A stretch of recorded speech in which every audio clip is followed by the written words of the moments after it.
Hello and welcome back to another video. Today I'm going to talk about the elasticity of altcoins relative to Bitcoin.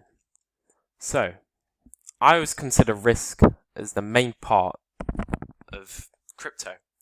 I mean, crypto is very volatile, I think we all know that, and it's massive, and especially when you're choosing altcoins that you want to keep for, and perhaps you're swing trading and you want to do really well on them. You gotta take risk into consideration.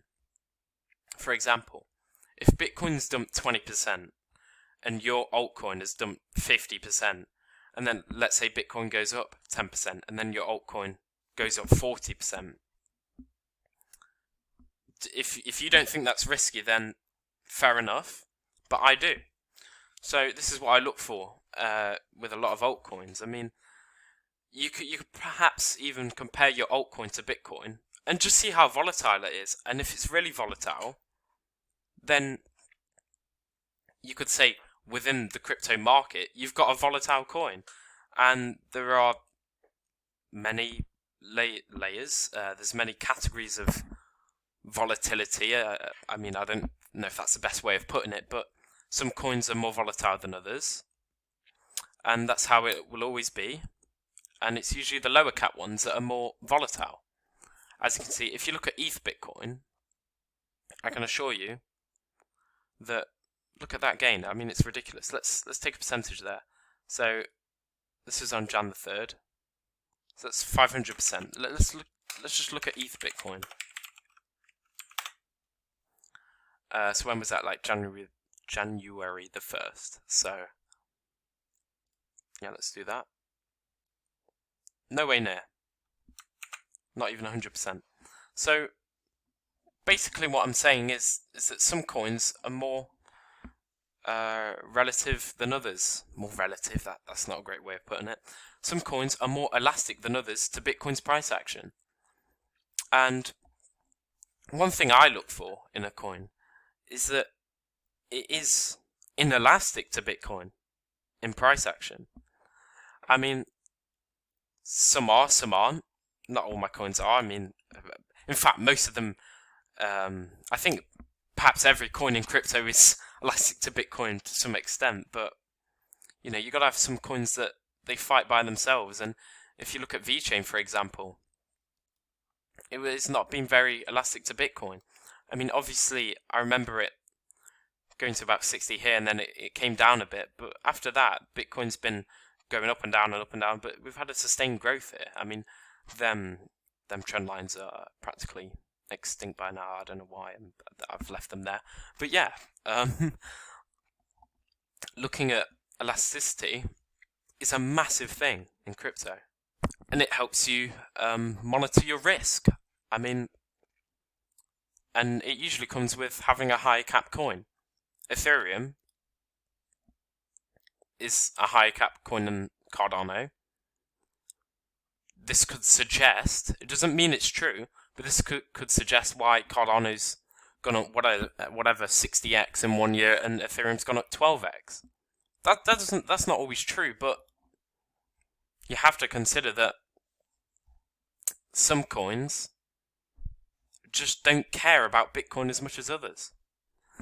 And the less they care, if you've got a fundamentally good project and it doesn't care about Bitcoin, then it's going to do well. But if you've got a coin that Bitcoin keeps dragging up and down, 20%, 30%, 40%, do you really want to have that risk? Because I think we all know that Bitcoin can do whatever it likes. It can go up 70% tomorrow, it can go down 70% tomorrow. And what comes with that is you'll have altcoins. If that happened, you'd have coins that are going down 90%, probably. Well, I definitely guess so. And if Bitcoin went up 100%, you'd have other coins jumping up 200%, 300%, 400%. And do you want to be on the ones that will plummet really bad or the ones that will go up really good? And you know, that's all your choice. But looking at what Bitcoin does, and then your coin against it, relatively, and seeing how volatile this is, is a good indication of how strong your coin is.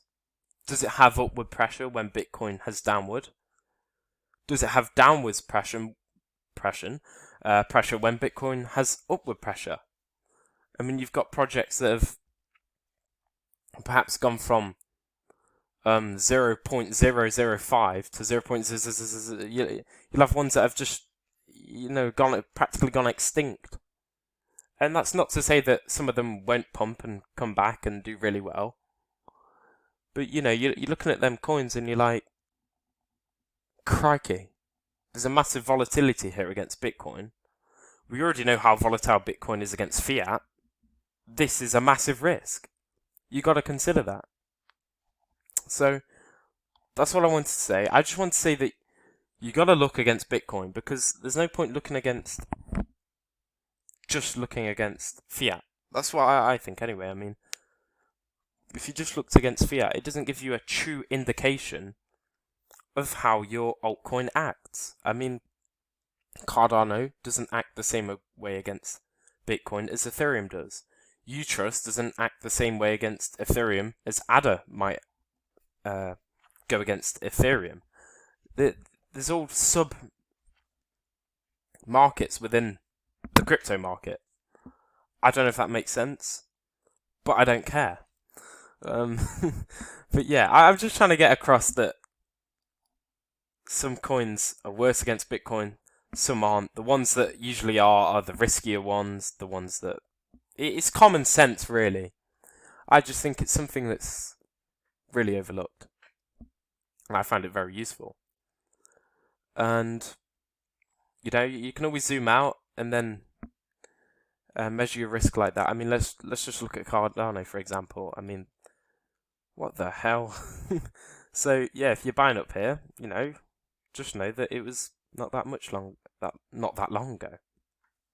But yeah, you still got to look against fiat. Bitcoin's not doing too well at the moment. But I say that, and then you look out on a year, on a weekly time frame. So it's all about when you buy in, and at the end of the day, when you're buying up here, if you got someone to look at this graph a year ago, they'd be like, "What on earth? I'm taking my profits." A lot of people would think that. A lot of people would think, "No, it's gonna go even higher." Who knows which one's right? However, if you've got a coin that's jumping around like that against Bitcoin, then your portfolios, it's going up 20,000 a day, it's going down 6 billion a day. It's just very risky. So yeah, that's it. Thank you.